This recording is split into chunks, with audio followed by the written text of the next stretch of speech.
Students, मैं Pandav sir आपका अपना यूट्यूब चैनल LSS हब में फिर से स्वागत है। आज हम लोग क्लास 10th के मैथ में 7वां चैप्टर निर्देशांक ज्यामिति यानी कोऑर्डिनेट ज्योमेट्रिक शुरू करने वाले हैं। आज इस चैप्टर का भाग 1 के अंतर्गत हम लोग निर्देशांक ज्यामिति के सबसे पहले थ्योरी को पढ़ेंगे। तो सबसे पहले हम थोड़ा सा निर्देशांक ज्यामिति जो आपका चैप्टर है इसका परिचय करवा दूं।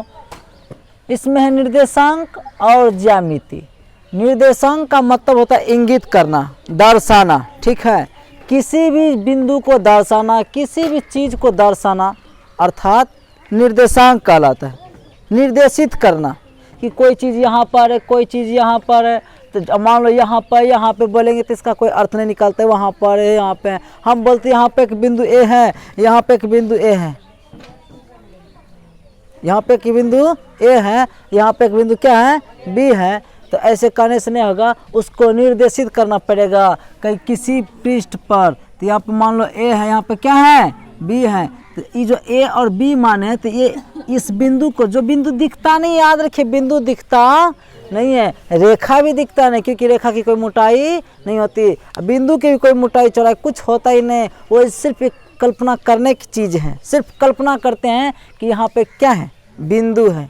यहाँ पे एक बिंदु, अभी ऐसे उदाहरण दे दिए, दिख रहा है क्या, नहीं दिख रहा है, लेकिन हम उसको क्या करते हैं, निर्देशित कर देते हैं, अंकित कर देते हैं, अर्थात उसको इंगित कर देते हैं कि यहाँ पर एक बिंदु है जिसका नाम क्या है, ए है। फिर बगल में करते कहीं पे इसका नाम क्या है, बी है। उसको मिला भी देते हैं जो हमें दिख नहीं रहा होता है, लेकिन हम मान लेते हैं कि ए और बी के बीच की जो दूरी है वो रेखाखंड हो गया।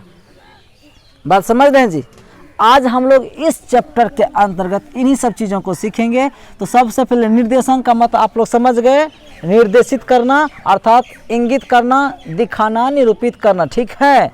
उस और ज्यामिति, हाँ, ज्या माने होता है जमीन, धरती, मिति माने होता है मापना, यानी इस धरती पर जितनी भी वस्तुएं हैं या कोई भी ठोस आकार है या फिर कोई खेत खलियान है, जगह ज़मीन है, किसी भी आकृति में सजा हुआ है, उस आकृति को मापना ही क्या कहलाता है, ज्यामिति कहलाता है। नहीं समझे।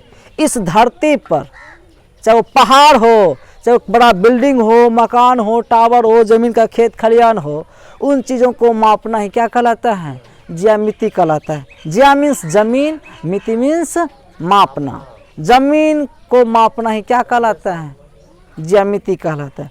तो मतलब बात समझ में आ रही है ना। तो निर्देशांक मैंने अभी तुरंत बताएं, इंगित करना। इंगित मतलब दर्शाना कि यहाँ पे कहते हैं ए है, तो हम ए को क्या करें, इंगित करके बता रहे यहाँ पर ए है, यहाँ पर ए है, यहाँ पर बी है। तो हम दो बिंदु को क्या किए हैं, निर्देशित किए हैं, इंगित किए हैं, दर्शाए हैं, निरूपित करके आपको दिखा रहे हैं। इसी को कहते हैं निर्देशांक। अब ज्यामिति तो हम लोग समझते हैं, मापने की क्रिया को ज्यामिति कहते हैं। तो उसको जब हम लोग निर्देशित कर के नापेंगे, मतलब बिंदु को दर्शा के जब मापेंगे, तो उसी का पूरा नाम क्या पड़ गया, निर्देशांक ज्यामिति। तो आज हम लोग इस चैप्टर को पहले भली भांति समझेंगे, ठीक है। एक्सरसाइज तो बनाना ही है, लेकिन चैप्टर को थोड़ा सा परिभाषित कर दूँ, चैप्टर को बारीकी से बढ़िया से पहले समझ लें, सवाल को बड़े ही मज़े से रोचक ढंग से एकदम तोड़ दोगे, ठीक है। लेकिन इसके लिए हमारे पास क्या होना चाहिए, इस चैप्टर के भली भांति अच्छी तरह सबसे पहले ज्ञान होना चाहिए। इस चैप्टर को पढ़ने के लिए सबसे पहले, जो कि आप लोग पढ़े भी होंगे पिछले क्लास में, हम लोगों को थोड़ा सा याद कर लेना होगा। देखिए आप लोग पढ़े होंगे कि जब भी कोई ग्राफ बनाते हैं तो ग्राफ में एक एक्स अक्ष होता है और एक क्या होता है, वाई अक्ष होता है। ये बात तो आप लोग जानते होंगे। अगर बाय द वे नहीं भी जानते हैं तो आज सीखिए, ठीक है। ये जो होता है इसको हम लोग कहते हैं एक्स, और इसका नाम है एक्स डैश। इसको हम लोग कहते हैं वाई, इसको कहते हैं हम लोग वाई डैश, ठीक है। दोनों अक्ष जिस बिंदु पर कटता है उसको क्या कहते हैं, मूल बिंदु कहते हैं। और मूल बिंदु को ओ से सूचित किया जाता है, मूल बिंदु को ओ से सूचित किया जाता है। अब मूल बिंदु से इधर देखिए, इधर होगा -1, -2, -3, -4, यहाँ पर होगा 1, यहाँ पर होगा 2, यहाँ पर होगा 3, यहाँ पर होगा 4, यहाँ पर होगा 5। फिर इधर होगा 1, 2, 3 4, इधर भी -1 -2 -3। आपको बता दो यहाँ जो हम मूल बिंदु से चारों तरफ गए हैं तो ये जो दूरियां हैं यहाँ पे छोटे बड़ा हो सकते हैं, यहाँ पे छोटी बड़ी हो सकती है, लेकिन ये दूरियां हमेशा क्या है, सब एक दूसरे का बराबर है। इधर की इधर की इधर की चाहे किधर की, सब जगह की जो घर जो काट काट के हम लोग 1 2 3 या इधर भी -1 -2 दर्शाए हैं, सब घरों के बीच की दूरी क्या है, समान है। दूरियां हमेशा क्या है, सभी घरों की दूरियां क्या हैं, समान है। इस तरह से दर्शाना होता है।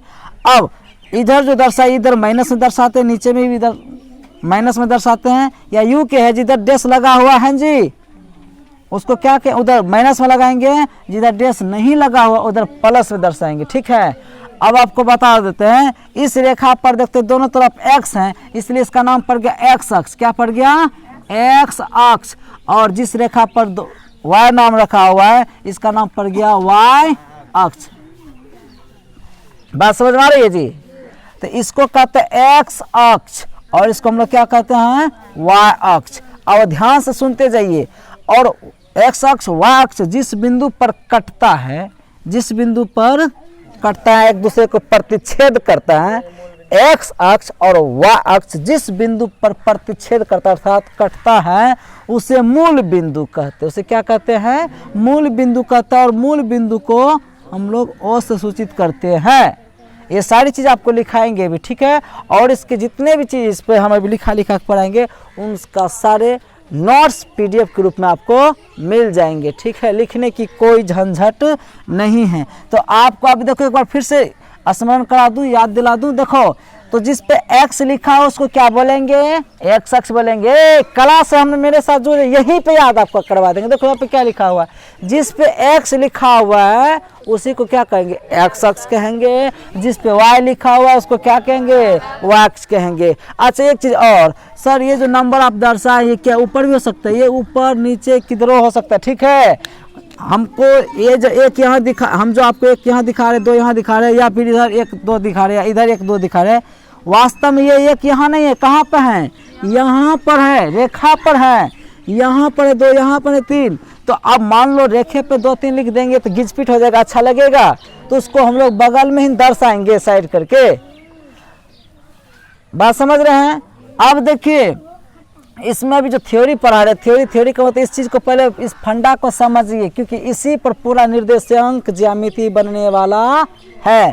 तो है स्टूडेंट्स, अब देखिए जैसे ही हमने x अक्ष और y अक्ष को एक दूसरे को प्रतिच्छेद करवाया तो यहाँ पे देखिए 4 घर बन गया। अगर इसको ऐसे करके मिला दिया जाए, ऐसे करके क्या कर दिया जाए, गोल करके मिला दिया जाए तो क्या लगता है, वृत्त जैसा बनेगा कि नहीं जी।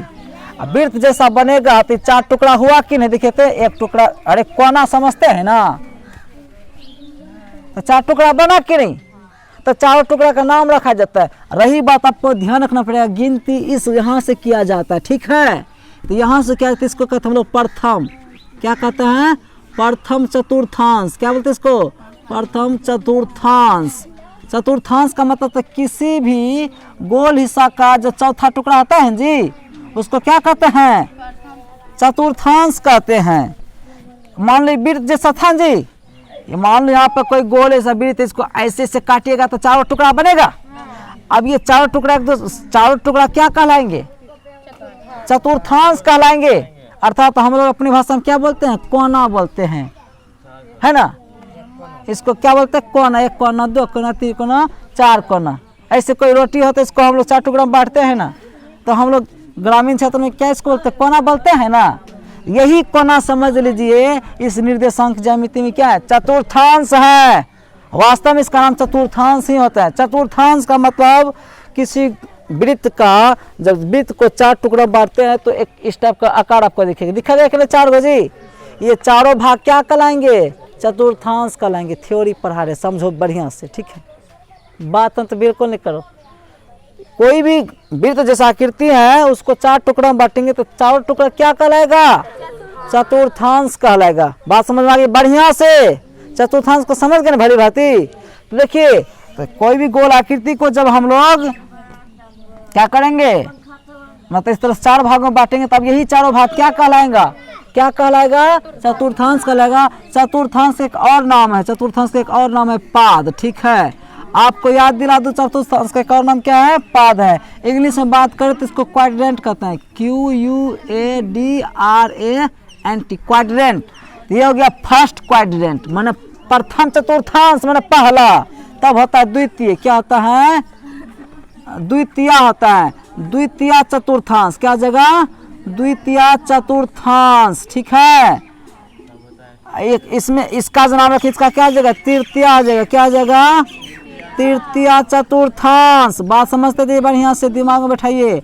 और इसको कौन चतुर्थांश कहेंगे? चतुर्थी, चतुर्थी, चतुर्थांश, चतुर्थांश। समझे मेरी बात को? तो आपको ये जो मान लीजिए x और y अक्ष द्वारा काटा गया 4 भाग निकला, इसमें से इसको पहला भाग अर्थात इसको क्या कहेंगे? प्रथम चतुर्थांश। इसको क्या कहेंगे? द्वितीय चतुर्थांश। और ये क्या है? तृतीय चतुर्थांश। यह है चतुर्थी चतुर्थांश। प्रथम माने पहला, द्वितीय माने दूसरा, तृतीय माने तीसरा और चतुर्थी माने चौथा। बात समझ रहे हैं ना? अब इसमें कुछ चीज आपको और याद करना पड़ेगा। प्रथम चतुर्थांश का जो चिन्ह होता है, चिन्ह वो होता है प्लस कॉमा प्लस। ये जो इसका बारे में अभी बताने वाले, इसके बारे में अभी हम चर्चा करने वाले हैं। और द्वितीय चतुर्थांश का जो चिन्ह होता है वो होता है माइनस कॉमा प्लस। फिर तृतीय चतुर्थांश में जो तो दोनों माइनस होते हैं, माइनस कॉमा माइनस। और इसका जो होता है, इसका होता है प्लस कॉमा माइनस। अब आपको याद करा दो, ये चीज आपको एकदम इस फंडा को, इस चित्र को दिमाग में सेट करना है। ठीक है, जब ये फंडा आपके दिमाग में सेट हो जाएंगे तो बड़े इजीली से आप निर्देशांक ज्यामिति के ऑब्जेक्टिव क्वेश्चन को सॉल्व कर पाओगे। और इससे ढेर सारे ऑब्जेक्टिव क्वेश्चन बनाए जाते हैं। ठीक है, इसलिए अभी इस चीज को ध्यान से पढ़ना है। इससे ऑब्जेक्टिव क्वेश्चन भी बनेंगे, साथ ही साथ आपके जो एक्सरसाइज के जो भी सवाल होंगे इसी की मदद से बनने वाले हैं। इसलिए इसको बहुत ही गहराई से समझ लो, बार बार करे। इसको समझ लिया तो पूरा मैथमेटिक्स नहीं कर सकते हैं, लेकिन निर्देशांक ज्यामिति आपकी मुट्ठी में आ जाएंगे। तो मुट्ठी में कैद करना है तो पहले इसको दिमाग में सेट करना पड़ेगा। ठीक है, तो प्रथम चतुर्थांश का चिन्ह क्या आता है? Plus comma plus. द्वितीय चतुर्थांश का चिन्ह क्या आता है? Minus comma plus. और तृतीय चतुर्थांश का चिन्ह क्या आता है? Minus comma minus. और इसका क्या आता है? अब इसी से इसका जो हम लोग कोई भी बिंदु रहेगा, इसी को ध्यान में रखते हुए हम किसी बिंदु के बारे में आसानी से बता सकते हैं कौन किस चतुर्थांश में है। तो अब कहिएगा सर ये चिन्ह कैसे याद करेंगे? एक चीज और आपको याद दिला दूं, जो इसको बिंदु बोलते हैं। ठीक है, इस बिंदु में जो प्लस में प्लस है, इसका मतलब ये x के लिए प्लस है, ये y के लिए। सब जगह वही खिस्सा है, पहला x तब दूसरा y, पहला x तब दूसरा y। ये पहला x, अब ये है y। अब एक बात बताइए, ये आपको रटने की कोई आवश्यकता नहीं, दिमाग में सब सेट हो जाएगा। याद करवा देते हैं। देखो पहले ये जो घर कटा हुआ है इसमें x और y दोनों है जी। तो x के लिए क्या प्लस है ना है जी। इधर देखिए धनात्मक मान है कि नहीं, तो धनात्मक लिए। y के लिए भी इधर क्या है? धनात्मक के, तो तब ना प्लस से प्लस लिए है। इधर जब आइए तो पहले x का मान है, तो x का मान इधर माइनस में है इसलिए माइनस लिए, लेकिन y का मान तो प्लस में, तब ना प्लस ले लिए है। बात समझ में आ रही है?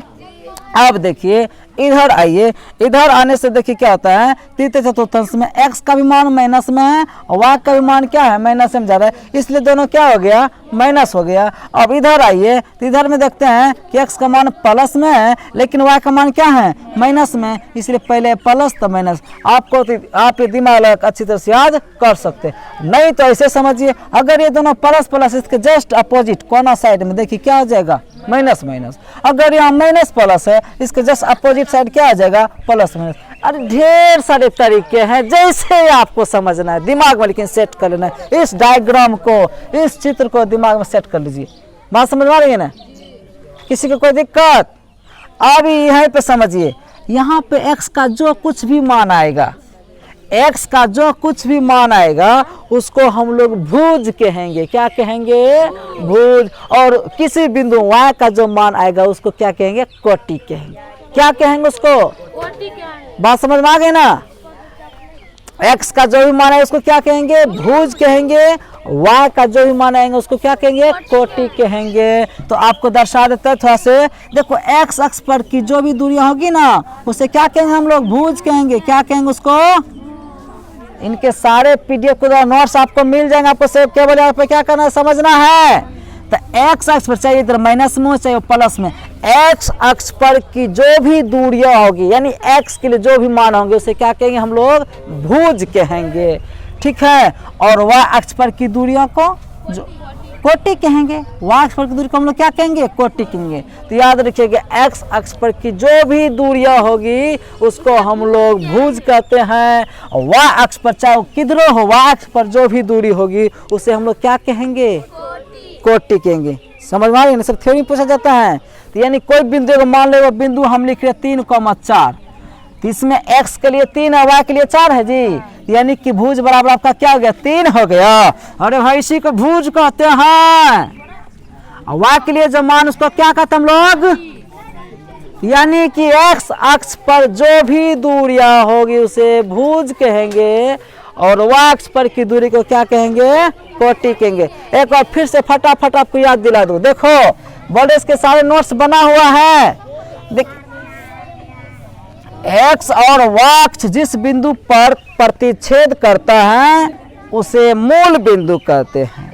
मूल बिंदु को O से सूचित किया जाता है, और मूल बिंदु का जो निर्देशांक होता है वो होता है 0,0। ये सब आपको नोट्स में लिखा हुआ है, ठीक है।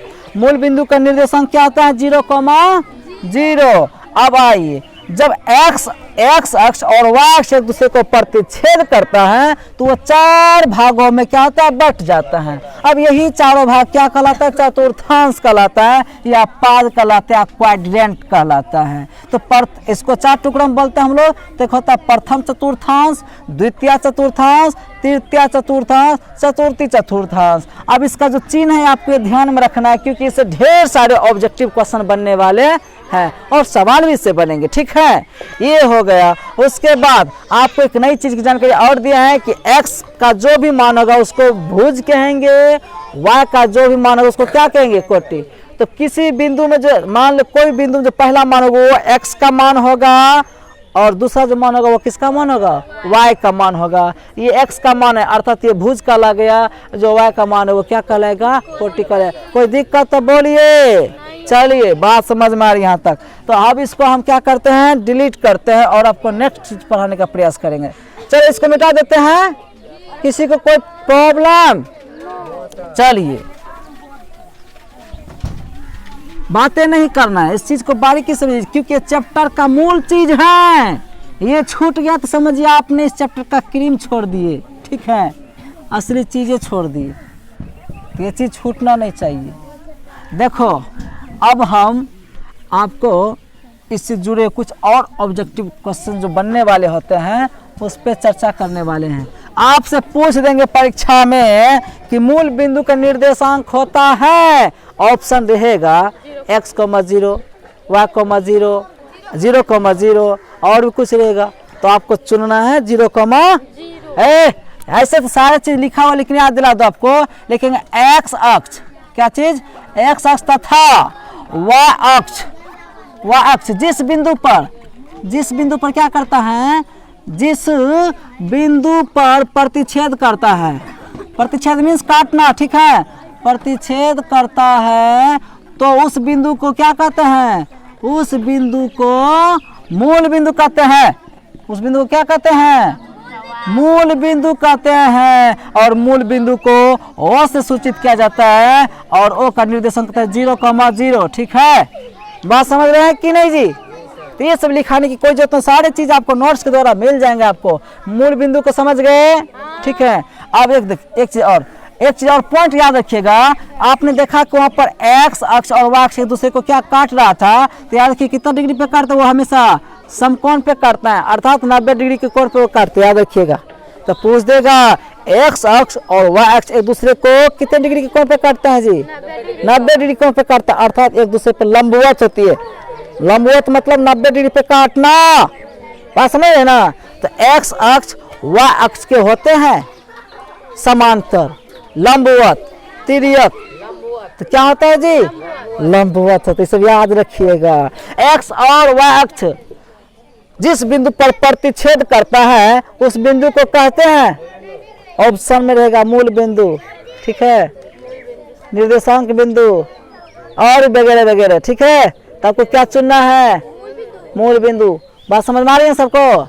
मूल बिंदु का निर्देशांक होता है तो 0,0। और समझिए इस चैप्टर के बारे में भी। और एक्स, हाँ, एक्स अक्ष पर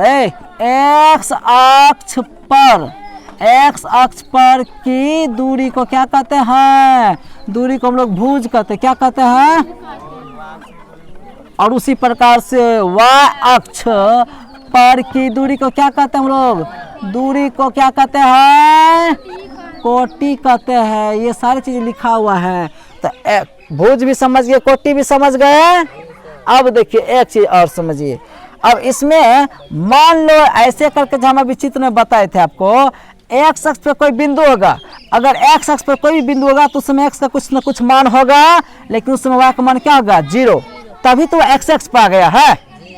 अगर कोई बिंदु वाई अक्ष पर होगा तो ऑटोमेटिक उस समय एक्स का मान 0 रहेगा और वाई का कुछ मान रहेगा। यही से तब पॉइंट बन गए दो जो कि आपके लिए वेरी वेरी इंपॉर्टेंट सवाल बनाने के लिए। तो एक्स अक्ष पर किसी बिंदु का निर्देशांक किस रूप का होता है जी, x, 0। एक्स अक्ष पर ही, माने इधर उधर बीच में नहीं, अगर वो एक्स अक्ष पर ही कोई बिंदु है तो उस समय उस बिंदु का निर्देशांक किस रूप में होता है, x, 0। यानी x का कुछ मान रहेगा लेकिन y का मान क्या रहेगा, 0। अगर y अक्ष पर ही कोई बिंदु है तो उस समय x का मान 0 रहेगा, अर्थात पहले वाला मान 0, तो y का मान कुछ रहेगा, अर्थात y दर्शा देते हैं यहाँ पर। तो याद रखिएगा, ऑब्जेक्टिव में काम आएंगे। एक्स अक्ष पर किसी बिंदु का निर्देशांक होता है x, 0। y अक्ष पर किसी बिंदु का निर्देशांक होता है 0, y। बात समझ में आ रही सबको। बस इतने को था थ्योरी, मूल थ्योरी तो भी और है, मूल थ्योरी जो कि ये पढ़ना बहुत ही जरूरी था आपके ऑब्जेक्टिव क्वेश्चन के लिए, बिल्कुल मस्ट थ्योरी है ये, ठीक है। चलिए अब हम लोग आगे बढ़ते हैं, नेक्स्ट थ्योरी पे आते हैं, जो कि अब आपके एक्सरसाइज 7.1 जो बनने वाला है, जो थ्योरी अभी हम आपको पढ़ाने वाले हैं, ध्यान से सुनिएगा, ठीक है। क्या पढ़ाने वाले हैं,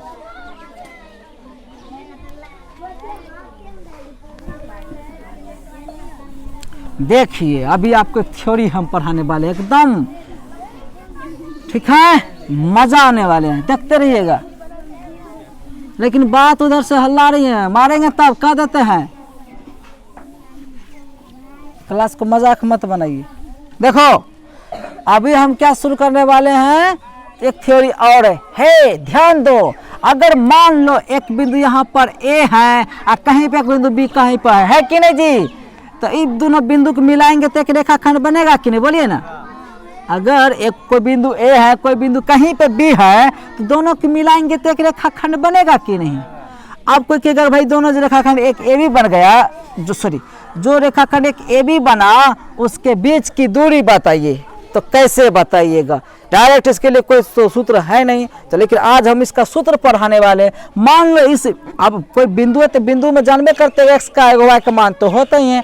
तो एक बिंदु इसमें है x1, y1, बिंदु B का जो मान वो क्या है x2, y2। तो यहाँ से x1, y1, x2, अरे भाई थ्योरी पढ़ा रहे तो कोई ना कोई बिंदु तो दिया रहेगा सवाल में। अभी हम आपको सिर्फ नियम दे रहे हैं कि ऐसा कोई मान लो दो अलग अलग बिंदु दिया रहेगा। बिंदु ए का नाम क्या है x1, y1, बिंदु बी का नाम क्या दिया हुआ है x2, y2। कोई दो बिंदु आपको दिया हुआ है। देखो यदि थ्योरी पढ़ा रहे आपको, यदि बिंदु ए का जो निर्देशांक वो क्या है x1, y1 तथा बिंदु बी जो है वो क्या है x2, y2 हो तो है। यदि बिंदु a x1, y1 तथा b x2, y2 हो तो ए बी बराबर, तो दूरी सूत्र, तब हो तो लिखे दिए ना, हो तो दूरी सूत्र बोले तो किसके दूरी सूत्र माने ए और बी के बीच की दूरी, तो दूरी सूत्र ए बी, दूरी सूत्र ए बी बराबर सूत्र बन जाते root under x2 minus x1 का whole square plus y2 minus y1 का होल स्क्वायर। क्योंकि सूत्र कहाँ से, इस चीज़ को हम प्रूफ करके बताएंगे।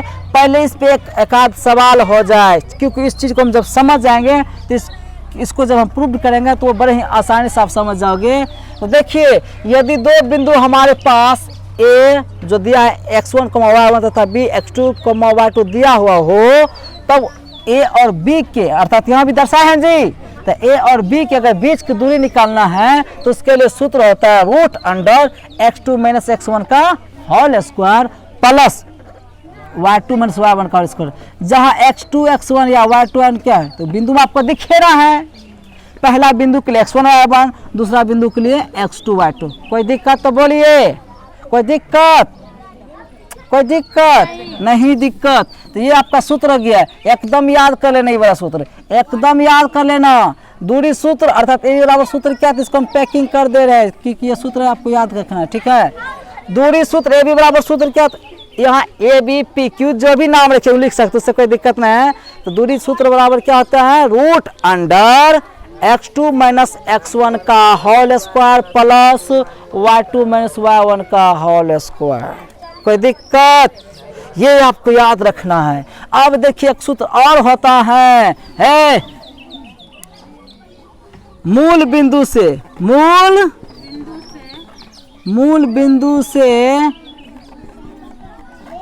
बिंदु ए x, y की दूरी है, ध्यान सुनो, थ्योरी पढ़ा आपको। मूल बिंदु से बिंदु ए x, y की दूरी अर्थात ओ ए बराबर, मतलब मूल बिंदु को ओ ए नहीं कहते हैं। मान लो कहीं पे एक मूल बिंदु क्या है आपका ओ है जिसका नाम 0,0 होता है जी, और एक बिंदु कोई ए है जिसका नाम x, क्या है y है। अगर मूल बिंदु से किसी भी बिंदु की दूरी के निकालने के लिए चाहिए, ये हम मान के चले हैं, मूल बिंदु से, मूल बिंदु 0,0 हुआ और कोई बिंदु एक ए है, तो मूल बिंदु से कोई भी बिंदु ए या बी सी कुछ भी के दूरी निकालने के लिए उसके बीच की दूरी, तो उसके लिए दूरी सूत्र बराबर होता है, मूल बिंदु की हम बात कर रहे, मूल बिंदु से बिंदु ए की दूरी अर्थात दूरी सूत्र बराबर उस समय सूत्र होता है ओ ए बराबर root under x square plus y square. क्या होता है एक्स स्क्वायर प्लस, तो ये ऑब्जेक्टिव में भी पूछ देता है। मूल बिंदु से किसी बिंदु का निर्देश, मूल बिंदु से किसी बिंदु की दूरी बराबर सूत्र होता है, तो मूल बिंदु से किसी भी बिंदु की दूरी आप जब निकालोगे तो उसके बराबर सूत्र क्या होता है x square plus y square. Direct ये एक्स स्क्वायर वाई स्क्वायर से क्या है, तो जो भी दो बिंदु जो एक बिंदु ने दिया रहेगा, मूल बिंदु तो हम लोगों का अच्छी तरह से याद हो चुका है कि मूल बिंदु का निर्देशांक क्या होता है 0, तो अब कोई दूसरा बिंदु होगा तो कोई एक्स वाई होगा जी, तो जो भी वो होगा उसका क्या कर देना डायरेक्ट स्क्वायर कर देना। अब रही बात आपका सर ये सूत्र कैसे बना होगा, यहीं से बना है, आपको थोड़ा सा यहाँ पे याद करा देते। देखो मेन सूत्र आपका ये है, ये तो उसी की मदद से नहीं बनाए हैं, और ये आपको ऑब्जेक्टिव में काम भी आएंगे, काम आएंगे भी, लेकिन इस सूत्र कैसे बना होगा, मेन सूत्र आपका ये है। देखिए अब मूल बिंदु से निकालेगा तो मूल बिंदु ये आपका x1 y1, ये आपका क्या x2 y2 है जी, तो x2 का स्थान पर आप क्या रखिएगा, x2 है, x2 का स्थान पर आप क्या रखिएगा x घटा, x1 का स्थान पर क्या, अरे भाई ये आपका x1 y1 है, ये आपका x2 y2 ना है। पहला बिंदु में x1 y1 और दूसरा बिंदु में x2 y2 होता है, कहे ना समझते हैं, चलते समझते हैं। अब देखिए x घटा x1 का स्थान पर क्या यहाँ पे 0 है, इसका भी स्क्वायर कर देंगे प्लस, यहाँ पे देखिए y2 का स्थान पर क्या पहले से, अरे भाई y2 का स्थान पर y ही है ना, इसके हिसाब से भी चल रहे हैं। घटा y2 का y1 का स्थान पर भी क्या 0 है, इसका भी स्क्वायर कीजिए। अब देखिए x में से 0 घटेगा क्या बचेगा, x न बचेगा जी, तो x का स्क्वायर हो जाएगा प्लस y में से 0 घटेगा तो क्या होगा y बचेगा y का स्क्वायर। तो लो मेन सूत्र आपका ये है, समझ रहे हैं कि नहीं बात को। अब मूल बिंदु से कोई बिंदु एक की दूरी के निकालने के लिए उसके लिए डायरेक्ट सूत्र होता है शॉर्टकट में root under x square plus y square. कोई बिंदु 3 और 4 है, तुरंत मन तुरंत सोल्व करो ऑब्जेक्टिव के लिए, यहाँ 3 रहेगा यहाँ 4 रहेगा, मान लो 3 का स्क्वायर 9, 4 का 16, तो 3 और 16 और 9 का जोड़ेगा तो 25 आएगा। 25 को 5 निकल गया, आंसर मिल गया तुरंत। ये सब ट्रिक्स आपके पास मौजूद रहेगा तब होगा। बात समझ रहे हैं कि नहीं है? बात हम समझ रहे हैं कि नहीं जी? तो ये आपको 2 सूत्र पढ़ा है। एक सूत्र ये आपको रट लेना है, एकदम रट लेना, दिमाग में सेट कर लेना है। दूरी सूत्र अर्थात ए बी बराबर होता है रूट अंडर x2 - x1 का whole square plus y2 - y1 का होल स्क्वायर। फिर मूल बिंदु से बिंदु ए की दूरी अर्थात दूरी सूत्र बराबर सूत्र हो जाएगा root under x square plus y square, जहाँ x और y क्या है तो जो बिंदु दिया हुआ रहेगा। सवाल बनाएंगे जब तब आपको और बढ़िया से समझ में आएंगे। अभी तक तो सिर्फ और सिर्फ क्या था, थ्योरी था। क्या था? इसी बात पे इतना थ्योरी पढ़े तो थोड़ा मुंह मीठा हो जाए। अर्थात हम लोग प्रश्नावली 7.1 के एक सवाल बना ही लेते, ठीक है। देखिए अभी मन मीठा हो जाएगा आपके, सर जी मजा आ गया। अभी तक थ्योरी समझ में नहीं आ रहा था जी उतना बढ़िया से। सुनो है, सुनो अभी आप लोगों को शुरू करिए देते थोड़ा सा। देखो प्रश्नावली, क्या चीज? प्रश्नावली 7.1 है। इसका 1 नंबर का सवाल निकालिए आप लोग फटाक से, निकालिए फटाक से, बुक निकालिए। इसमें कहते हैं कि निम्नलिखित बिंदुओं जो है 2,3 और नहीं 3 का सवाल दिए हैं जी। निम्नलिखित बिंदुओं के बीच की क्या ज्ञात करना है? दूरियां ज्ञात कर रहे, दूरियां। तो उसमें जो 1 नंबर का सवाल आपका रोमन में 1 नंबर का सवाल है उसको मान लीजिएगा। माना कि क्या चीज? फिर से एक बार समझिए, प्रश्नावली 7.1 में 1 नंबर का सवाल है निम्नलिखित बिंदुओं के बीच की क्या ज्ञात कीजिए? दूरियां ज्ञात कीजिए। निम्नलिखित बिंदुओं में नीचे सवाल दिया गया है ना, 3 सवाल हैं। 3 सवाल हमको एक सवाल पर उठाना। 1 नंबर में माना कि एगो का ए बिंदु मान लीजिए, उसका नाम क्या रखेंगे? उसका नाम क्या दिया हुआ है? 2,3 यही ना जी।